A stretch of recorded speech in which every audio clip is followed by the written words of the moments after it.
everybody. Welcome to the new show. Yeah, I don't even know what part it came on, but we're happy to have you guys with us. We have a great topic for today, one that I think a lot of people can relate to. But before I get into it, I'm going to let my lovely co-host say hello. Hello, I'm Sarah. Lots of people might know that, or lots of people don't. Anyways, I'm here, and I'm happy to be here this evening. Hi guys, it's Sherry Ann, and likewise, I am happy to be here, and I'm looking forward to this topic. All right, and like I always forget to introduce myself, so I'm Khalif, that guy Skinny Wallet. And yeah, our topic for today, if you even read it on there, it's going to be just dealing with moderate to large weight gains while you're on a weight loss journey, especially if you've lost weight, you had some success, and then you just hit a roadblock and not only stall, but then you end up gaining some weight back, or even sometimes all of it. Some people gain more, end up heavier than they started. But just talking about how do you deal with that, how do you bounce back from that, or how do you even see the signs of it starting and what to do to stop it before it gets out of hand. So I'm going to ask Sarah to start because she has some experience with this. Matter of fact, if you watch her video she put up a couple hours ago, she was talking about that and how it was weighing on her today. But I'll shut up and let her talk. Oh, cool. All right. Well, I guess I'll start off with how much I lost. I lost 110 pounds in 12 months. So that was like really successful for me. And then after the first year, I gained back about 10 pounds. So I was at 212 for like the entire year last year. And that in itself was really frustrating because it's like it would not go down. So it's just constantly, no matter what I did, it was that struggle, and it was just like, oh, but I didn't really gain any more than that. Like sometimes it'd go up to like 217, but then it'd come back down. And then at the beginning of this year, we went on vacation, and we were gone for like a little over a month, and I was not very faithful in like counting calories and stuff like that, which is hard to do when you're at somebody else's house and then you're in another country, so that makes it a little tougher. But I still could have been a lot more diligent, and I wasn't. So I ended up gaining about like 15 pounds then, and then when I came back home, I gained another 15 pounds, so that's a total of 40 pounds that I gained back. And it's really difficult, it seems, for me to lose that 40 pounds that I gained back rather than when I first started to lose 40 pounds. And I don't know why. It's like we call it vengeance fat. It's just like it came back and it does not want to leave again. It loves me a lot, but I don't love it. So it has been a real struggle today, just like the mental battle of it. It's like I'm so mad at myself for allowing myself to gain back that 40 pounds. And there's always kind of like that fear, well, how much more am I going to let myself gain back?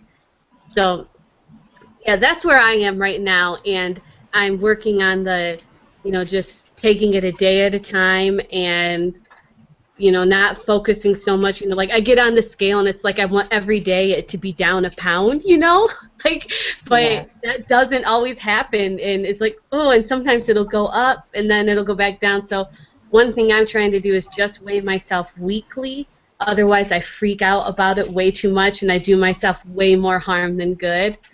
So anyways, that's where I'm at right now. I have no idea if that made any sense, but that's the struggle I'm dealing with. It made a lot of sense. Someone gets it. So, okay, before we go on, I do have a question for you, Sarah. Do you think that being away, when you guys went to Australia for that time, do you think that is what led to it? Or do you think you were kind of in a place mentally where even if you were at home, it would have happened? Yeah, I think I was in that place mentally. It would have happened no matter where I was, because even before we left, because it was getting close to Christmas, it was Thanksgiving, so you're in that holiday mood, and like there's parties all the time, so I was allowing myself to not be so rigid on that. So I think it would have happened no matter what, and coming off that whole year of not losing anything, it's kind of like I was at that point where it was like something's gonna happen, and unfortunately, the something that happened wasn't what I was hoping for. But Yeah. All right. So, Sherry Ann, do you want to share your experience with this? Sure. Of course I do, honey. I was just telling him, like, it's kind of hard for me to be open about these issues, but sure.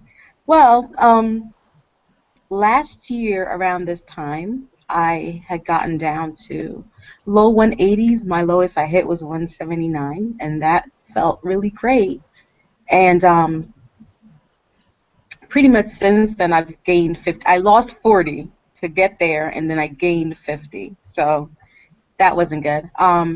But what happened was a couple things. So at the lowest, I actually changed my medications. I had gotten diagnosed with fibromyalgia, and I got put on 2 antidepressants, you can say, and those affect weight gain. Not like the drug itself, but also like your appetite increases, you know what I mean? So it's not like the drug did it, but it didn't help. And then we also went traveling for like that whole 2 months. Like we were in a wedding, then we went, where were we, baby? Denver? Is that where we were last year? Last year we went to St. Louis. St. Louis, okay, sorry guys. So we went to St. Close. Louis, and yeah, right around the corner. And then we came back and went to another conference. So it was the same thing. Like we were away from home, and we didn't have the option of eating a bunch of healthy food. But besides that, like I just didn't have any restraint either. You know what I mean? It wasn't like I had my scale there or was even thinking. It was like, hey, let's go out to lunch. Okay, we're going to lunch. Let's go out. You know what I mean? So those things created a perfect storm. So when I got back home, I was at 208, and I felt like, okay, this is horrible. I'm back over 200. I'm not happy. It's done. And I don't know what happened. I ended up just gaining more weight after that. I really felt like, okay, I'm back home. It's time to get back on track. And then nothing happened. I mean, of course, as many of you would know, it's like my health decreased even more. Like a lot of craziness with that happened. So, I mean, I think even emotionally with dealing with that affected it. But still, I'm just like shocked that I let it happen to this extent. I just totally didn't expect it. Yeah. So do you think, I guess this will be for both of you, like, do you think that it's both mentally and physically harder to lose weight that you've already, that you've lost essentially already? Or do you think it's just more mental or more physical? Like, what do you think makes it hard? Or do you think it's hard after you've gained weight to then do the same thing and then lose the weight again? I would probably say that it is definitely harder mentally the second time round, because at least for myself, it's kind of like I feel a little defeated. It's like I've already done this. I've already lost this weight. The last time I weighed in, I was 243. And I remember when I hit the 240s the first time I was losing weight, and I was like, yeah, never going to see that number on the scale again. And then what do? I see that number on the scale again. And it's really hard mentally. It is a battle, because then you're like, oh, what is even... Sometimes it's like, what's even worth trying if this is just going to happen again and again? I mean, I'm not saying that it's not worth trying, but that's just where your mental state is sometimes, at least for me. So I think it is definitely harder mentally the second time round. Physically, I don't think it's any harder for me. Right now it is, because my knee is all messed up and I don't have any idea what's going on with it. But there's still stuff that I can do. It's just more of a mental battle for me. Right. I mean, for me, it's a little bit different, but I agree with everything you said, especially when, you feel good that you've passed this number or this point, and you're like, I'll never get back there again. And then, it's like, here you are, like, I'm here again. Like, Yep. It's such a big part of letting yourself down, and even breaking promises or feeling like you can't be diligent or committed. Like, those are the things that I go through mentally. It's just like, you know, it's like, hey, I failed again, you know, like that kind of feeling. It's like, oh, one more thing I can't do right. You know? Right, exactly. Oh. Exactly. So, I mean, I know for me, definitely, just in general, mental struggles are harder than the physical ones. I don't know about you, but I kind of feel like gaining the weight back, like I didn't gain it back in the same exact place. It's like it was just a little different physically for me too. So I'm just like, this is kind of weird. But No, because everything I gain always goes to my butt and my hips, so it's really faithful about that. I can count on that. It always go there, so I don't got worried about that. I know where it's going. I understand what you're saying, but you know, I guess the thing that's harder, it's just hard for me now, is that, you know, I want to have that motivation, like I can get up and take on the world, and because of my migraines and stuff, I just physically can't do it. Right. You know what I mean? So it's kind of, even that mental battle is hard, because it's like mentally I want to run the 25 billion miles, or, you know, just do anything in that direction. It's like, oh, but right now, guess what? You just can't, you know? So I have to focus more on the eating part of it, because, you know, I physically can't make those changes right now. You know, it's one thing I think, I guess with a little perspective, Kathy wrote, she said, I just wish I could even start to lose. I lost 40 pounds in 2012 and haven't lost in these 2 years. I need to lose that 40 all over again. And, you know, I think sometimes, and I think there has to be a balance, but I think sometimes it does help, at least with me, to know that, hey, I've done this before. You know, this is possible. I'm not starting at this weight and my beginning weight and saying, how in the world can I possibly lose? I've tried everything and I haven't been successful. You know, it's like we know we've lost the weight. We know what we've done, so we know we can do it. We just, you know, so we don't even have to worry about, oh, it's never going to happen, because we know it already happened. We just have to make it happen again, and don't let this part happen again. Right. You know? Yeah. It's hard to remind yourself of that, though. So, you know, like, I try and remind myself that. It's like, I've done this, but yeah, it is tough to remind yourself of that. But you're 100% right, Cleve. I mean, you've done it once, you can do it again. And, you know, even if you are just at the beginning of your journey, I mean, you can do it. It's possible. Anybody can do it. So. Right. I know, so Khalif, like, you had kind of a long stall. You know, like, how did that, and I think you gained back a little bit from your lowest, right? A lot from my lowest, but yeah. Okay, a lot from your lowest. Well, can you first tell us how much you gained back, but also, like, how did that affect you? You know, especially with that long period of nothing changing. Okay, well, so I'll go to the easy question first. I got down to 226 was the lowest that I ever was, you know, like on the official YouTube weigh-in, but 225 was the lowest that I saw. And I was really excited from that, you know, coming from almost 300 pounds. And my next goal was just getting the teens and then getting to like 20 whatever. And I just, from 225, I stayed there for a while. It crept up over a couple months, you know, 228, 229, then it got to the low 230s. And it just kind of stayed. I think it was February. I think it was when we first started doing the Renew show. And I'll just say this because Rob left a comment on the other one about, you know, his big gain. We both were at our lowest when the show started, last February, you know, and then we both, like, kind of stalled and then shot up and gained weight from there. So I remember that. That's when I was 25, last February. So it's been 15 months, you know, where I was at my lowest. And so it did stall out for a while. And then, you know, I gained, and then I lost some and got back. And I was in like the 240s for much of last year, the second half of last year. Then I went up. I got down in the 230s, and then I shot back up to where I was 260 pounds at one point this year, before we started this elimination diet, maybe like a week or two before. On the day before we started it, we weighed ourselves and we took pictures and everything, and I was 260 pounds.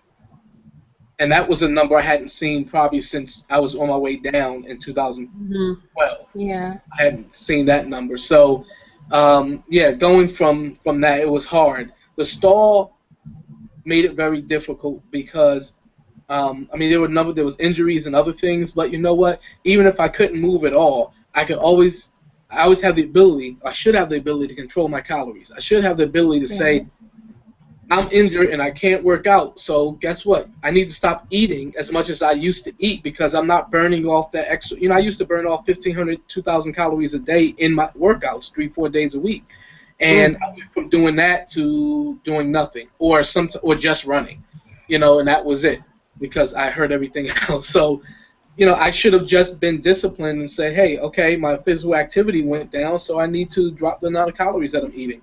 But I didn't. I kept on doing it. I got somewhat depressed. Then I went through this stuff with the low testosterone, which causes all the symptoms of depression, couldn't sleep, and all this stuff. So that frustrated me, and that made me feel even worse, physically and mentally. You know, where that almost started to be an excuse, where it was, or at least I'll say a crutch, where I would try, but if I wasn't able to discipline myself completely, then I would say, well, yeah, I know I am. As soon as I get this testosterone situation straightened out, then I'll get back on it. And it doesn't make any sense. I should have been doing it all along. And, you know, that's one thing I would say to anyone is don't wait. There is no, once this happens, you know, whatever it is. You know, I know someone, and actually this person's watching now, but I'm not going to call their name because they're going to pretend to be really shy. But I know someone who has a lot of physical ailments and is suffering so much, and her doctor just told her recently she can only do an hour of walking a day because she has some like hormonal problems, and she can't really sweat, so she can't be out in the sun walking 2 or 3 hours a day. Wow. So, and she's disappointed that she can only walk an hour a day because that's the only exercise she can really do right now. And you know, so she's that motivated, and she's not going to just let that or her ailments be an excuse. And that's what I should have done. I should have said, I'm going to do everything that I can, and I'm going to control what I'm eating and how I eat. So I would say that to anybody, is that if you find one thing that's a roadblock and is disappointing you and you're being discouraged, then you need to find a way around that roadblock rather than staring at it and saying, as soon as someone removes this for me, then I'm going to get back on it. No, just find another way around. Find a shortcut. Do something. Yeah. Okay, I said enough. Yeah. Right? He needs an organ and a choir, right? That was good. I'm just talking to me. Yeah. I think that's the thing I go through. Like, I have to question myself sometimes is, okay, right now is the reason why I can't do X, Y, Z. Is it because I really don't feel well? Or is it because in my brain I'm being lazy?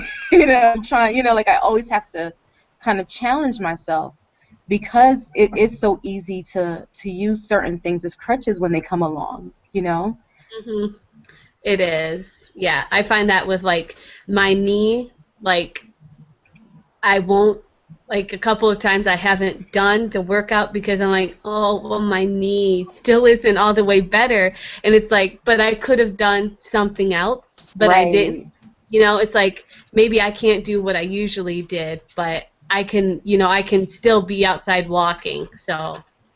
Yeah, like sometimes I'm like, okay, even if I'm in bed and if my head isn't like, you know, killing me, like, okay, I can take a dumbbell and do some 5-pound car, you know, like always something. Like lifts and stuff like that, but right. You know, like there's always something, but like all these little things are hard to get over. It's like the mental is so hard to get over sometimes. Yeah, it is. It is, and us humans always like to find the excuse, and then we run with it, you know? Like, sometimes it might be legitimate, you know, like, you shouldn't be doing anything, you need to make yourself well before you get better, but a lot of times, you know, like, my toe hurts, and we try to find that excuse, at least I do, I've done it a lot of times, so. Yeah, and I mean, I think the thing for me, too, is when I lost that weight, I mean, you can ask Khalif. I mean, honestly, I wasn't even trying. You know what I mean? Like, when we're home, we eat really well. And then at that time, I hadn't even worked out with him a lot. But, you know, I had started lifting some weights. And it just seems like it was just the residual from that. Because that weight just came off. Like, I didn't have to do anything. And, you know, the scale was just changing. So, and I think that's the thing that's hard now is like, okay, guess what? You really may have to put in some work to get this going. Like, this isn't last year. You know, like, don't think of it as trying to do the same thing over again. No, like, this is new. So you have to get your mind in it and, you know, start fresh and figure out what you need to do, you know. But Yeah. it's hard to talk myself into that because it was honestly, for me last year, it just came kind of easy. Yeah. I can understand that because when I first, when I first started losing weight, it was really tough. Like, it took me a while to lose. But then it just, like, I hit something and it was just like I was constant losses every week when it's not like that right now. And, I'm not happy about it. So it's like, but, all I can do is just keep trying, change things up, and, it'll get down there, but it's just not the same as it was the first time around. So, all right, Sarah, I don't know what you're allowed to say, especially if he's in earshot, but I know, we know that Matthew has also had a regain from, his lowest, where he got down at least in the 230s, right? No, he was down to, what was your lowest? He's in earshot. He's right here. Okay. Oh, you're right. Yeah, he was close to 230. I think it was like 238, I think it was. And, so he's had a regain as well. I mean, at the same time, you guys did it. Yeah, at the same time. It's harder now because it's. I mean, you guys were a team in losing the weight, and then unfortunately you were a team in gaining back the weight. Yeah. Do you think that makes it harder to now stop and put the discipline back in and kind of be accountable to each other and check each other and say, hey, don't buy that or don't eat that, when you were letting each other do it some recently? Yeah, I think so, definitely. It is harder this time around because, and one thing that is not in our favor is Matthew and I are both emotional eaters. If we're sad, eat the food. If you're happy, eat the food. That's just like, food, you celebrate with it. You're sad, you eat it. We're both like that. So a lot of the times, like, if he's had a bad day or something at work's going on, I'm like, here, have this, and it's really hard because, we let ourselves be like that on vacation, and then I had some health issues where we didn't even care about, weight loss, so we fell back into that. And, it is really hard to get out of that right now. So, but we're working, but it is tougher now. Pete makes a good point here. He says, sleeve rocker, sorry. I think a lot of the problem with regain is that when you lose a lot of weight relatively quickly, you lose muscle mass. Then you gain fat. So next time you come around to lose that weight, you have to cut calories more and work at your fitness harder than before. And that's one thing I think, and that's one of the reasons why I think, we notice that our body sometimes looks a little different is because we then begin to lose that weight. It's like, yeah, you're losing, fat, but you're also losing muscle, especially if you're losing 4 or 5 pounds a week or more. Mm-hmm. And then, our bodies adjust to that. We know that muscle reacts differently as far as our metabolism. But then, then we start to regain the weight. Then we gain this fat back, and it's it's just like there's this problem that happens where it just throws us off even more as far as our balance. Yeah. And I know you were talking today, Sarah, in your video about just how you felt the physical differences while you were working out, and that really helped to trigger you, looking with regret on letting yourself gain the weight back. Yeah, definitely. And I do notice that a lot, working out now as to when I did when I was at my lowest. Even now I can't do, like, the workout as good as I could then. And it's like I notice the weight more now, if that makes sense, than when I originally lost weight. It's like I didn't think I was that fat.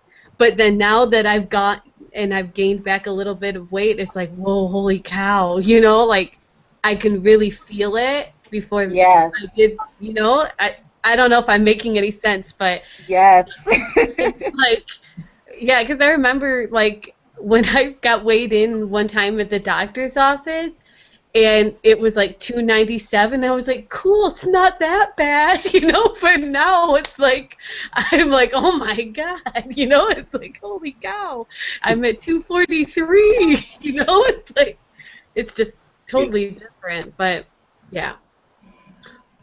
Yeah, I noticed the same thing. Like, you know, I was when I had started losing the weight, you know, even got 100, under 200 pounds, I would tell Khalif, like, I don't feel any different. I don't notice a difference. You know what I mean? Like, I just didn't, it didn't really hit me, you know. And then once I gained the weight back, I'm like, oh my gosh, what is this strangeness I'm feeling? Yeah, you notice the difference. Yes. I know what you mean. Yep.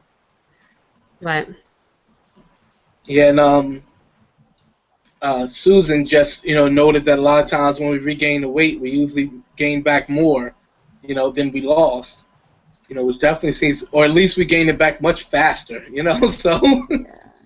yeah, definitely.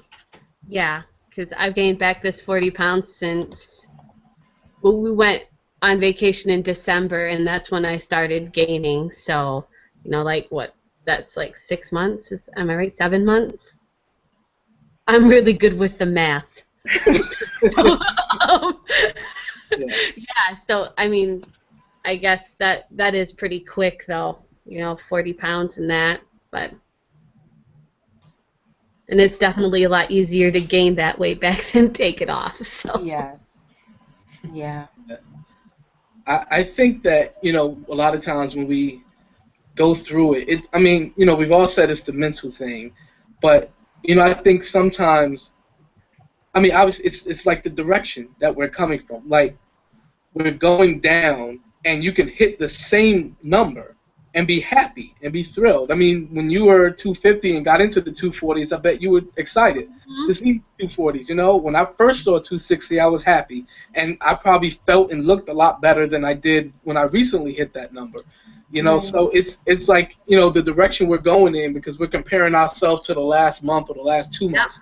Right. We're looking and saying, man, I'm doing well. This shirt, couldn't fit, and now it fits. But then we get so small, it doesn't fit anymore because it's too big. And then the next time we put it on, it fits just right because we've gained this weight.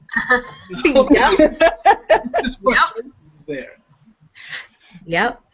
Yeah. I think, in I don't know if when we're going to talk about this, but to me, like, that's one of the first things to do to move forward is to really move forward, not compare yourself to what happened before. Like, just like, I'm here now and I'm going forward, and really try to keep those things out of your mind, because they can really get you depressed. Yeah, they can really hold you down. They can. Yeah, if you spend all your your mental effort thinking about where you were and where you are now, it's just you don't have anything left to focus on getting it done and getting back to where you want to be.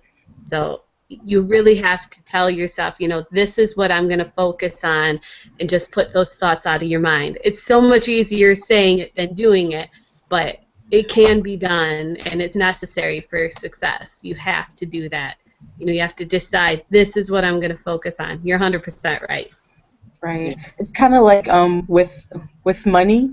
There's a term called sunk cost, right, Khalif? Can you define that, and then I'll say what I'm going to say? Okay. Come on, finance guy. A sunk cost is basically if you spend money on something and there's no way you're going to get it back. So it should not, what you spent should not impact your decisions moving forward. I can't think of a real good example now. But just think, if you spent a lot of money on something, or like a car, if you spent a lot of money and then it breaks down to the point where you can't repair it, right, spent on it should not impact what you do with the car going forward, because that money is gone. It's a sunk cost. Whether you junk the car, or whether you sell it, or whether you try to repair it, it's not going to, what you pay for it already that's in the past, that's gone. So don't let that impact your decision for the future, because it's something that you can't control by your future actions. Right. So thank you, Khalif. So that's what I'm saying. Like, to me, that weight I lost last year was great, and gaining it back was awful. But to me, that's all a sunk cost. Like, I can't do anything about that. Yeah. Like, that's done. What exists now is what lies ahead of me. It's like, what am I going to do from this moment on? Yeah, that's a really good way to look at it. Yeah. And Kathy, She says so much of losing or re-losing is getting the mind back into the game and really disciplining myself again, especially at night. The worst for me. Days are easy. I mean, I'm the same way. I don't start eating until 12 or 1 o'clock in the afternoon. So, my evenings are when I get hungry, not just hungry, get the cravings, and when it's harder for me to discipline myself and stick to a plan. For the last couple months it's been easier, but the last 2 months, we've had like 3 items that we could possibly eat. So, it's been pretty easy to be disciplined Right. if you can't eat anything at all. So. Yeah, exactly. But normally nighttime is when I struggle with cravings or anything else like that. Especially if I'm having trouble sleeping, then then it's like I'm sitting up longer thinking about food. Yep. Nights are always tough for me too because I'm busy during the day. But so it's like I just eat when, breakfast, lunch, dinner, and then but at nighttime it's like, oh, I need to eat that. Like I'm hungry, but I'm really not. It's just I'm bored a lot of times. Research and see if the moonlight does something to us, because it's like, why is it always night? It must be. One thing I just did is I cut up my watermelon and cantaloupe, and I put them individual servings in Ziploc baggies, 2 cups each in a Ziploc baggie, and then watermelon cantaloupe. So when I am hungry at night, I can just grab one of those, and hopefully that will satisfy my cravings instead of the spoon and the Nutella jar. You and the Nutella. I love Nutella so much, but it doesn't love me back the right way. It's the wrong kind of love. Yeah. But yeah, so that's helping me. So, because I got like so much cantaloupe and watermelon in the fridge now, and I'm the only one who eats it. So I know that when I want a snack at night, I better eat that, or it's gonna go to waste. So. Yeah. I have a question for you, Sarah, because I know how Khalif and I are, and personally, like sometimes it really gets to me that I enable our behavior instead of supporting him and pushing him. You know what I mean? Like it really doesn't makes me sad, and even that to me feels like a failure. So I just want to know, like, do you or Matthew or both of you go through that yourselves? Yeah. I think so. I know I do for sure because, like a good example was like Sunday, Matt wasn't feeling good. He's got allergy issues and, it's springtime, so it's his good time of year. Anyway, so he wasn't feeling good, and I asked him what he wanted for lunch after church, and he's like, pizza. And I could have been like, no, let's just have some nuts. But like, no, let's get pizza because I felt bad. He didn't feel good, and it's like, oh, have the pizza. So I really wasn't helping either one of us reach our goal because we got the pizza. So I do feel bad about that because I tend to do that often.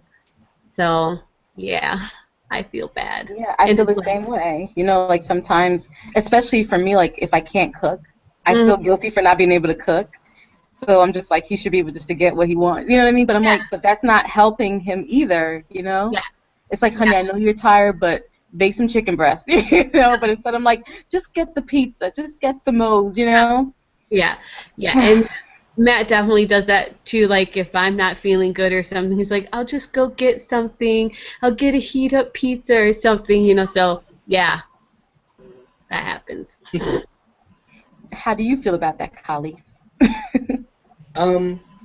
Yeah, I think it's the same. It's hard because, there are times when I guess the food or the craving or whatever it is going to derail you. And there are other times where you just want something because you're in a mood for it, but it's not something that's going to throw you off track.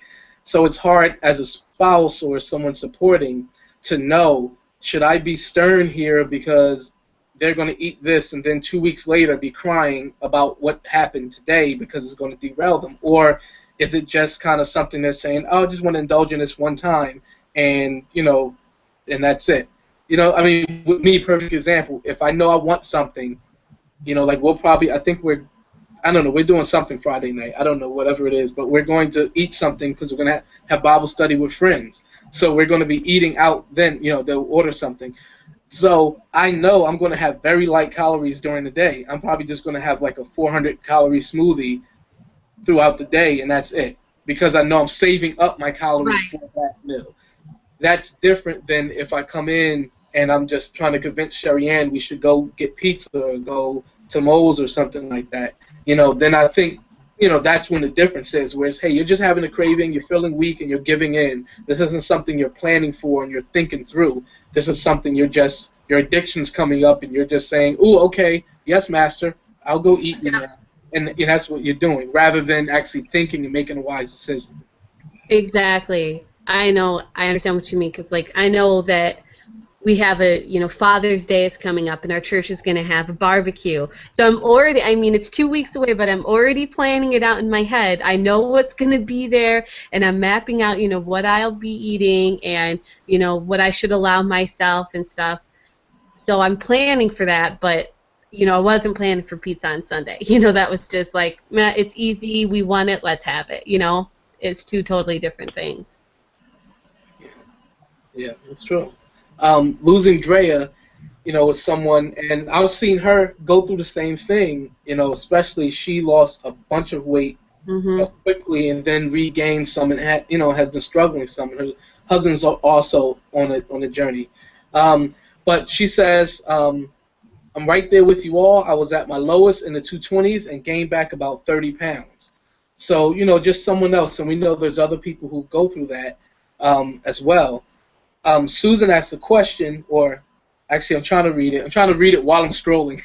I'll stop. She said, the question is, we know what to do and how to do it, yet we still fall even when we are doing well, and that's what makes no sense to me. So I guess that's a statement and a question if somebody has a great, wise answer as to what is it that will cause us to be doing well and then just go off track. We're human. It's just human nature. That's all I can think of, it's like it happened. I think there are a few things like just being short-sighted in a couple ways. Like the first way I would say is that, once we start doing well,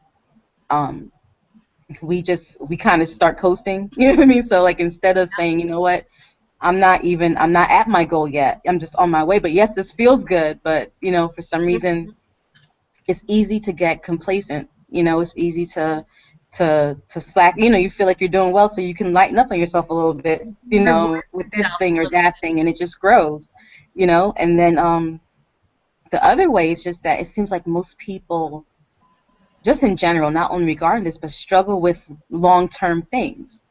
So, for example, which is why people do a lot of little rewards along the way, because for them that's a help. But it's hard to say, you know what, for the next year, I need to keep my eye on the prize, you know what I mean?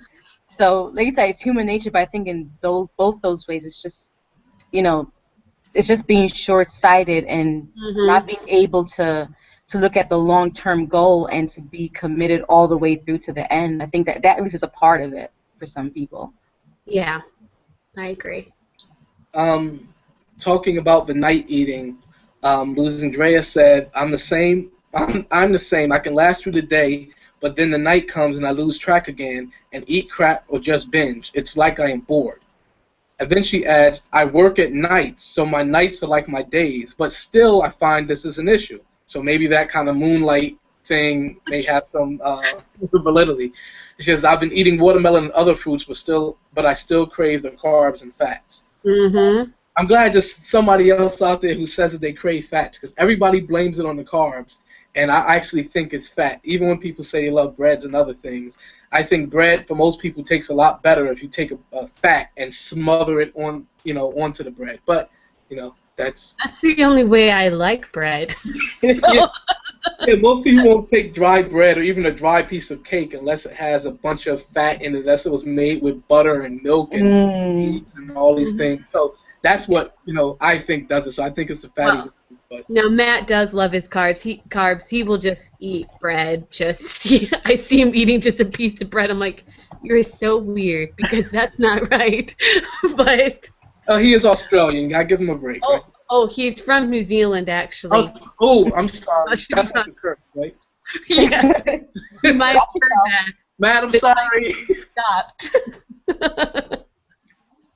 He heard that. Yeah, but yeah, I think you're right. Like, I'll find myself like eating watermelon at night, but I know that the Nutella is in the cupboard, so it's like it is calling me. Calling your name. Yeah. I'm trying to pretend that watermelon is like chunks of Nutella or something, but it's like, it's so hard. It is, and I've often done so awesome all day, vlogged everything, and then right before bed, I'm like, I'm just going to have a little taste of this Nutella, and then like a quarter of the jar is gone. I'm like, okay, you know?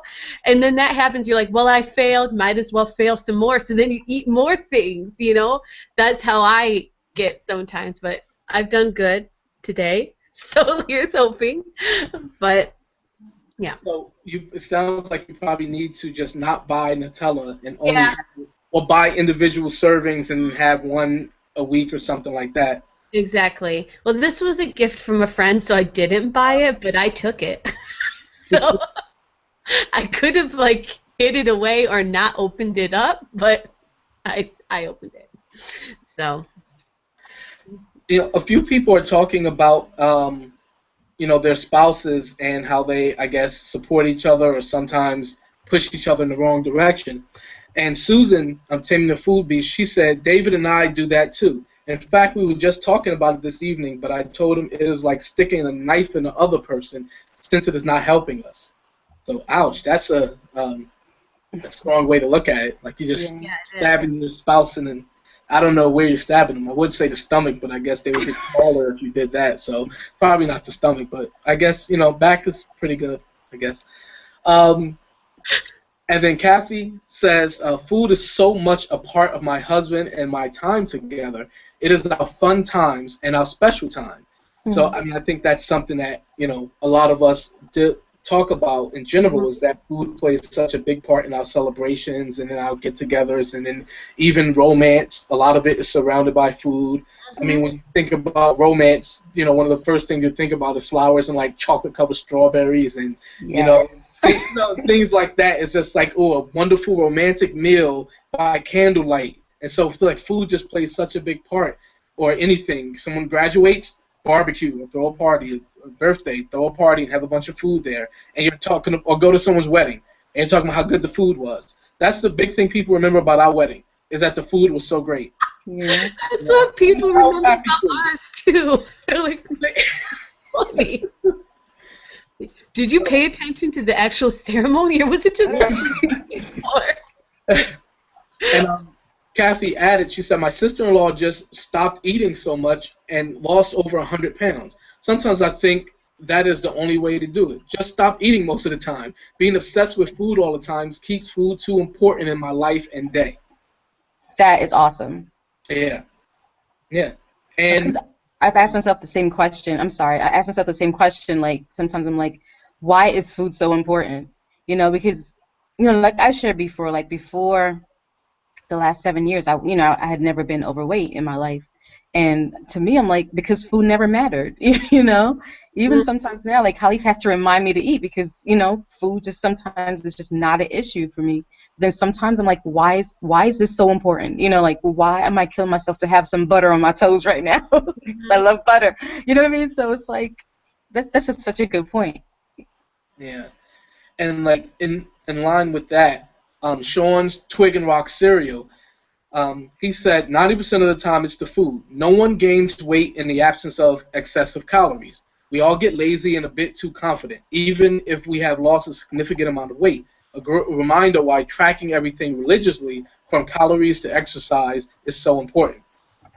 You know, and I think that's so true. Like he said, you know, the confidence that comes in different things. We feel like I can eyeball how much it is, and we've heard Brooke, Crazy Running Mom, talk about this. She felt like, oh, I can eyeball, you know, 4 or 5 ounces of meat. I know how much this is. I know what a serving of pasta is. And then when that, you know, when she actually started tracking, she realized, whoa, I was having 2 servings. Whoa, this is, I thought it was a cup of rice, but I guess when you scoop with a cup, you don't build a mountain on top of the cup measurer and then pour, you know. Yeah. You have to weigh and track and measure your food, especially if we're going to fall prey to that overconfidence because we've lost a lot and we feel like, well, I've got this. I know what I eat pretty much, so I just won't track. And I think, some people, for some reason, struggle with tracking. Even Brooke is one who struggles with tracking some. But if you're doing something to keep yourself under control and it's continuing to work, fine. But when you realize it's not working and you hit kind of a wall or you see yourself starting to gain back, you have to just track. You have to just say, I'm just going to do it. I don't care. I'm going to do it because I need to know what I'm doing to my body so I can fix it. I need to know if I'm eating too many calories from this thing. I need to know if, Pete, Sleeve Rocker, he said that he's having about 500 calories a day in nuts. I think a lot of us are who eat nuts and we think we're having one serving. He knows what he's having. He tracks it. And he's actually trying to gain a little weight now. But in general, I think a lot of times we do things like that because we get a little overconfident. Yeah, I agree. I know Khalid gets on me with tracking all the time because I just find it so tedious sometimes. You know what I mean? It's like, okay, can I just get my food and eat it? Why do I have to, you're sitting there measuring everything and then, you got to convert some stuff so it makes sense in my fitness. I'm just annoyed, and especially like when I cook things that contain different ingredients. Like if I'm making, let's just say, a soup or a stew, I have to measure every little thing. But I do notice, when I'm just eating whatever and not paying attention, when I go back to tracking, I'm like, oh, I think I was, underestimating what I was having when I wasn't tracking just a little bit. Yeah. It definitely makes a difference. Yeah. When I first started tracking, it was a real pain in the butt.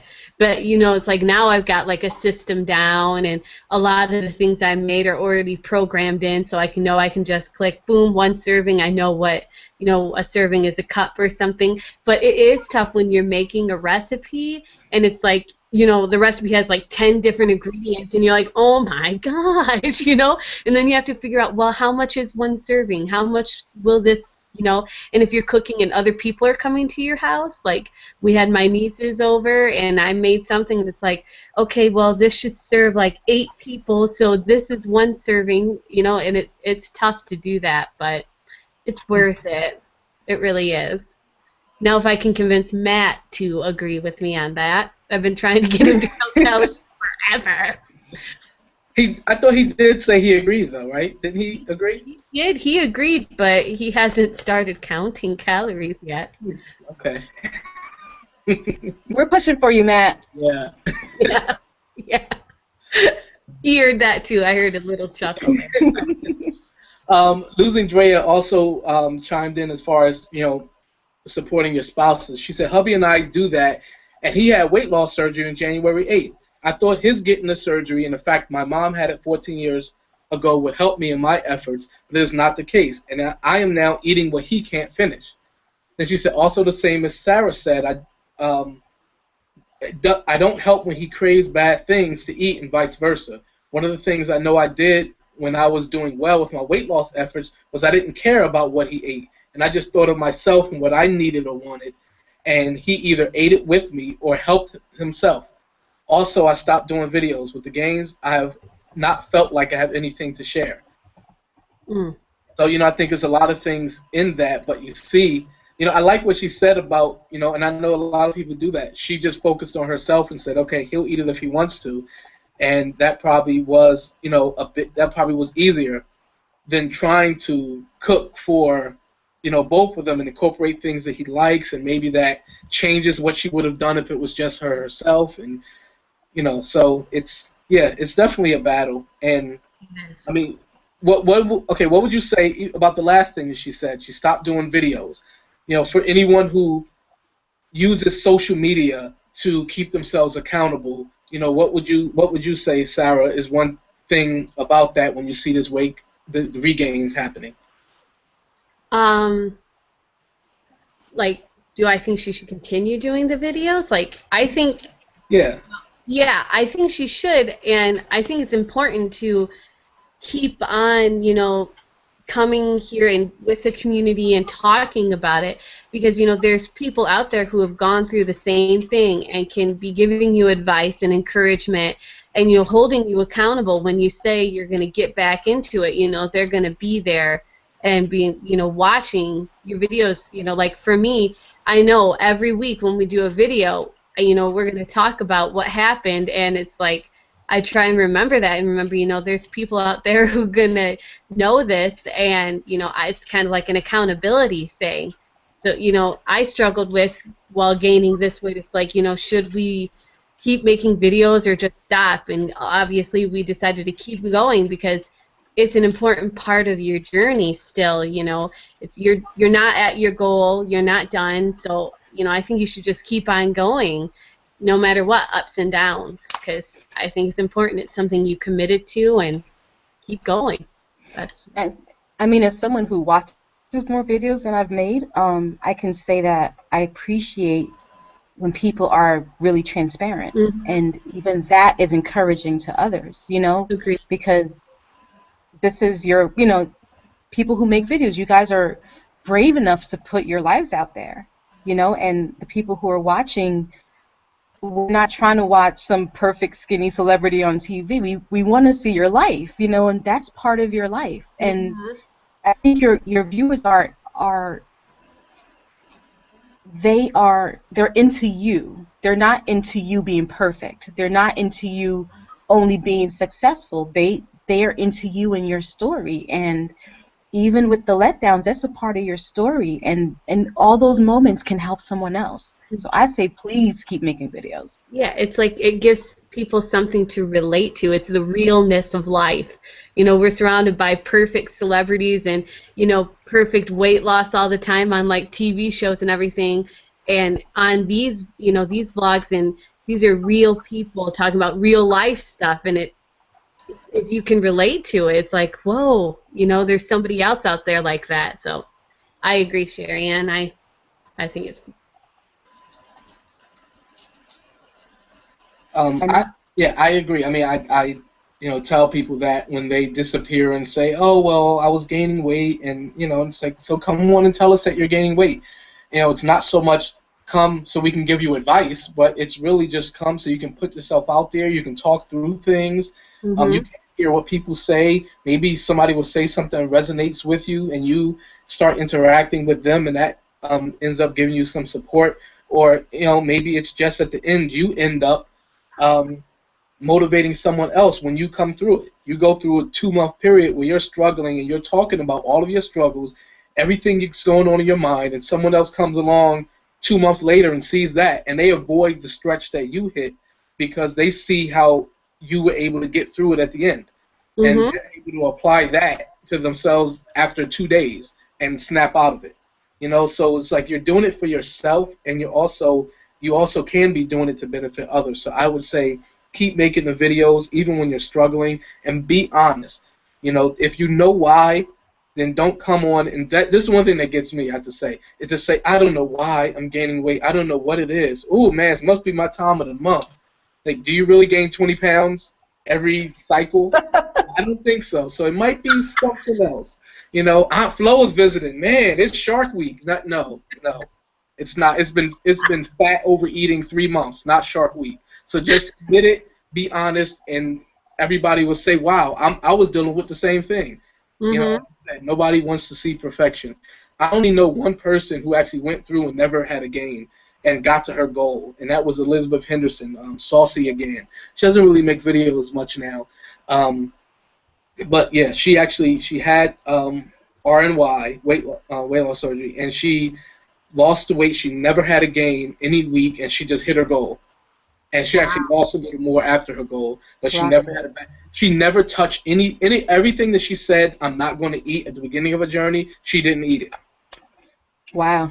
So yeah, and she was saying never once did she cheat. She didn't have one time when she slipped up throughout, like, almost. It took a little less than a year, but you know, she did it. But everybody else, we all go through these struggles, even though we know the basics of losing weight. It's still the battle that we go through.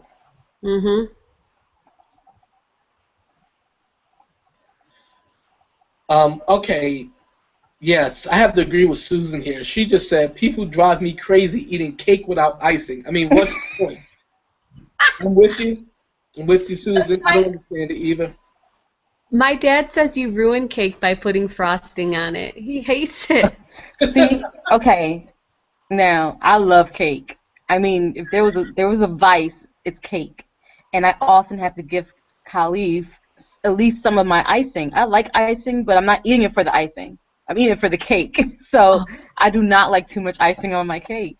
I'd be like, you can have the cake, just give me the tub of frosting. No good. I don't need the cake. See, Khalif benefits from that because he definitely gets my extra icing. And she can take my cake if she wants. There you go. Milk. That's all. It's symbiotic. You guys are meant for each other. Exactly. Okay, yeah, there were a couple of more. Pete, Sleeve Rocker, he said nighttime eating is less of a problem if you recognize it is a problem and plan for it by having a lighter meal earlier in the day. And that's typically what I do. I mean, you know, one, I'm doing intermittent fasting, so I really don't eat until, like I said, 12 or 1. But also, I'll have lighter meals, and I'll have a big, you know, gap in my calories, and then just fill that in the evening. Because I know that's when I would say overindulge, and I have these cravings. So why eat, you know, a big breakfast? And, you know, people say, you know, big breakfast and medium lunch and all that nonsense. I'm the exact opposite. No breakfast, small lunch, maybe a snack, and then dinner, and my snacks after dinner I eat more. And I usually stay up late, so I'm, you know, but that's another thing. But just saying, that's how I try to plan it out. Mm-hmm. Yeah, I've been doing that, is eating, you know, like a bigger dinner and then having my snacks afterwards, so, you know, keeping my calories in line like that too, so. And wow, I just have to say that Sherry-Ann and I are going to be, we were challenged by 2 people we know, a mother-daughter blogging team, to lose weight, and Charlotte, the mother, she just wrote on Facebook, and I just got the email, and she said she's watching. So, hey, Charlotte, she's, I don't know why. I guess it's going to motivate them some, but, you know, I don't know why they just want to lose, like, in public. You know, some people, they can lose, like, in their living room playing cards, but why do you want to lose in public? I don't know, but okay. That's what she wants to do. Her daughter wants to do. I mean, her daughter's a teenager, so I hope she can handle it emotionally. You know, so just maybe people should just pray for her, guys. You know, when this happens. But yeah, thanks for watching, Charlotte. I just want to say that I never heard of the whole Shark Week Tom stuff until Khalif started watching YouTube, and he told me. So I'm right there with you. I never knew people use those terms until he started telling me from watching all these YouTube videos. I was like, what? It's Shark Week? Yeah, I never heard of that. The only thing I knew was Aunt Flo. Aunt Flo was the only thing I knew, but everything else was like, what? Why do they call it shark? Oh, sharks like blood. And it was like, okay. I didn't know that. You know, I didn't know. I've never heard of this stuff. Mm. Yeah. So. Oh, man. Oh, man. But, okay, so Zen Maiden said, replacing food with other activities is so important to remove the focus and truly change your mind, find a new obsession. Like, I knew she was going to say this because she's in California, like shopping or physical activity. And I don't know how much she shops, but I know she works out a lot and really intensely. So I hope she doesn't shop with the same intensity that she but I don't know. That's one thing I will say for, you know, like all the couples out there, like we've been talking about, that is really important because I know for me, I love talking to Khalif. I know that sounds silly, but I love when we get to just sit down and it's just me and him and we just talk. And a lot of times that's why, like, he doesn't like eating out at restaurants, but I love that because, for that reason, because we get to sit and eat and we just talk about any and everything, you know, and, you know, it's important now for me to say, okay, that's nice and all, but you need to find something that's more constructive than, you know, just going out to eat to enjoy that part of it, you know, whether it's going for walks or just finding something else. Like, I really think that we can redirect that energy with our significant others, you know, so that we can really be helping each other. And as Susan said, I think it was Susan, not stab each other in the back, you know, by sabotaging each other. Yep. I agree. Oh, man, we're almost out of time. So, okay. And I'm going to ask what I usually try to say, like part with some type of advice or something like that, since we spend an hour goofing around. So what one piece of advice would you give to someone who is struggling, either they have stalled out. Okay, I'm gonna say real quick: if you stall out, drop your calories some, because don't forget when you lose weight, you weigh less, and your body will burn less calories automatically doing the same thing. Mhm. So you lose 10 pounds, 15 pounds, reset your calories and into a lower number, and keep lowering it. But okay, but someone who's stalling or someone who is just struggling, they feel themselves falling into this depression or whatever it is you want to call it, that pulls you down and away from your goal. What advice would you give them? You know, whether it's been 2 weeks or 2 months, and they feel themselves starting to regain or starting it. What advice would you say, Sarah? Advice would you give them? I guess I would say, don't give up. Keep at it. I always remind myself, you won't always be motivated, but you should always be, committed to your goal. And I try and remind myself, I made a goal and I'm committed. So keep your word that you made to yourself and keep at it. Don't give up no matter what. Just keep going. Yeah. And Sherry-Ann, what would you say? Pretty much our motto, the motto that Khalif uses, a change today for triumph tomorrow. Like in every moment that you come up to, you have to determine what you want your tomorrow to look like and work towards that. Is what I'm doing right now going to help me reach that goal? Moment by moment, just take it one moment by moment. Don't worry about 2 weeks from now, and definitely do not worry about what happened yesterday. You're here right now, and you want to make a change today in the moment that you're in for triumph tomorrow. Thank you. And my advice is similar. I just, I would say today is your day one. It's not. Okay, one thing I think that it comes from is that we get down to a certain point, especially if we go through a milestone, like, we get under 250, or we get in Wonderland. I hate that term, but anyway, we get in Wonderland, and people will say, as long as I don't go back over 200, I just don't want to see 200 again. And that shouldn't be our mindset. We should say, I'm going to keep pushing forward to my goal. Today is your day one. I don't care if you lost 500 pounds already. That's a sunk cost. That 500 pounds is what you've already lost. That's not going to help you at all lose the next pound. So don't focus so much on what you've done in the past, whether it's positive or whether it's even negative, and you say, I've gained 10 pounds in the last 2 weeks, and I'm reversing, oh man, I'm going to get back to where I was. Don't think like that. Today is day one. You know how to be healthy. You know how to be successful, even if it's for short periods. You know how to do that. Today is day one, and you can only live in a moment. Yeah. So, yeah, that's what I'll say. We're actually out of time now. Every time we do this, it does feel like we need to go to an hour and a half. Everybody says that. You should make the show 90 minutes, but yeah, it would be hard. I don't know if Google would allow us, because Google hates us, so something would happen bad. But I just want to thank you guys for the great comments, the great advice, the tips that you shared, and even just being open about what you've gone through. I'm reading a lot of these comments. Even when you didn't ask questions, you just were sharing kind of what you've experienced. It's very helpful. It's very helpful for the three of us, and it's helpful for everyone else who was watching and everyone who was commenting. So thank you guys for doing that. And continue this discussion. You can keep talking in the comment section. When you go make your own videos, talk about this, because this is something so many people deal with, and so many people turn 2 bad days into 2 weeks, into 2 months, and then they turn around and they're back where they started. And we don't want anyone to do that. We want to be a community that supports each other. So let's do that, and keep talking about this, and keep encouraging each other, and keep pushing each other as well.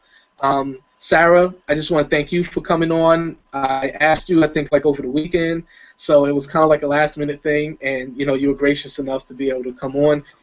So thank you, appreciate it. You're welcome. Thanks for asking me. I always have a good time. Sure. And can I say one more thing? Yes. I saw that Luz Andrea said she's going to be making videos, and I want you to know that I am subbing to your channel, and I'm going to be looking for your videos. Okay. All right. I hear that. Everybody go, subscribe to Luz Andrea, and make sure that she starts making videos. And if she doesn't, write on her wall. Go to that discussion tab, write on her wall, and I'll write on her Facebook page. Yeah. Friend. She's Luz Andrea on Facebook too, right? Yep. Okay, yeah. So definitely, so find her on Facebook. If you are Facebook friends with me, ask me, and I'll send you her page, and we'll just annoy her until she starts making videos. Yes. So yeah, guys, everybody in the comment section, you should subscribe to each other. So I mean, that's really one of the things I would say. That's how we build a community and support each other and find new people. Subscribe to everybody who's left a comment today. And Sherry Ann, my beautiful wife, I just want to thank you for coming on. Thank you for helping me out. I know you don't feel great, but you know, you definitely seem to have energy and everything now. So Yeah, I love you guys. I love this community, especially for things like this, I love seeing people support each other. So I'm happy to be here. I'm happy to help. all right, thanks. And to Rose, who had to be with family, she's still actually in Texas now. And to Lori, who is still being pulled into working late, we miss you. So hurry back. All right, Yeah. everybody. Have a great week, and we'll talk to you soon.